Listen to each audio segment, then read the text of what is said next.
మన ఇండియాలో బాలల దినోత్సవం చిల్డ్రన్స్ డే. ఈ రోజు మన స్కూళ్ళన్నిటికీ సెలవిస్తారట. సరదాగా ఉండేందుకు సమయం వచ్చును.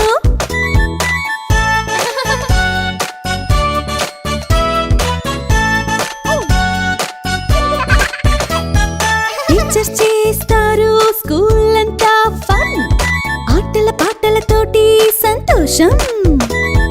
బహుమతులు చాక్లెట్స్ వస్తాయందరి నుంచి.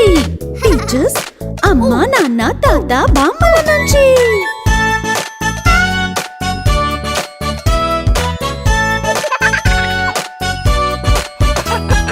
ఇండియా భవిష్యత్తు మనం. ఇండియాని ముందుకు నడిపించాలి పిల్లలంతా. ఈ రోజు మనం తలుచుకోవాలి. ఇండియాని చేద్దాము అన్నిటికంటే గొప్పగా. Happy children's day, happy children's day, happy 14 November పిల్లలు అందరికీ హ్యాపీ చిల్డ్రన్స్ డే.